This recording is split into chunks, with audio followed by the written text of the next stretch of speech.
സ്വലാത്ത് നമ്മൾ വളരെ വർദ്ധിപ്പിക്കുക. നിങ്ങൾ നോക്കൂ, ആഖിറത്തിൽ മാത്രമല്ല ദുന്യാവിലും നമുക്ക് വല്ലാത്ത പ്രതിസന്ധികൾ മറികടക്കാൻ സഹായകമാകുന്ന ഒന്നാണ് സ്വലാത്ത്.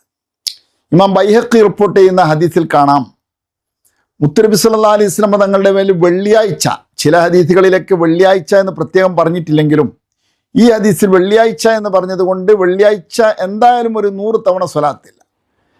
ഹദീസിൽ കാണാം 100 തവണ വെള്ളിയാഴ്ച രാവിലോ പകലിലോ ഒരാൾ മുത്തുനബിയുടെ മേൽ സ്വലാത്ത് ചൊല്ലിയാൽ 100 ആവശ്യങ്ങൾ അല്ലാഹു തആല പരിഹരിച്ചു കൊടുക്കും. അതിൽ 70 ആവശ്യങ്ങൾ ദുന്യാവിൻ്റെ ആവശ്യങ്ങളാണ് എന്നാണ്.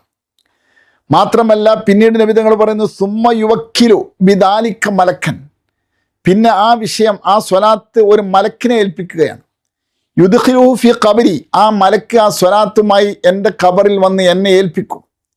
ഇത് അങ്ങയുടെ മേലിൽ മുത്തുനബിയെ, അങ്ങേക്ക് ഇന്നാലിന്ന സ്ഥലത്ത് നിന്ന് ഇന്നാലിന്ന ആളുടെ മകൻ, ഇന്നാലിന്ന ആൾ, വാപ്പയുടെയും കുടുംബത്തിൻ്റെയും പേര് പറഞ്ഞുകൊണ്ട് എന്നാണ് ആ ഹദീസിലുള്ളത്. അഷീറത്തടക്കം പറയും, കുടുംബം വരെ പറഞ്ഞുകൊണ്ട് ഇന്ന കുടുംബത്തിലുള്ള ഇന്ന ഉപ്പാക്ക് ജനിച്ച ഇന്ന മകൻ അല്ലെങ്കിൽ ഇന്ന മകൾ അങ്ങയുടെ മേൽ ചൊല്ലിയിട്ടുള്ള സ്വലാത്താണെന്ന് പറഞ്ഞുകൊണ്ടാണ് നബി സല്ലല്ലാഹു അലൈഹി വസല്ലം തങ്ങളുടെ മേൽ സമർപ്പിക്കുക.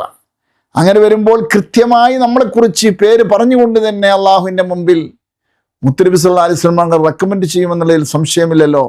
അതുകൊണ്ട്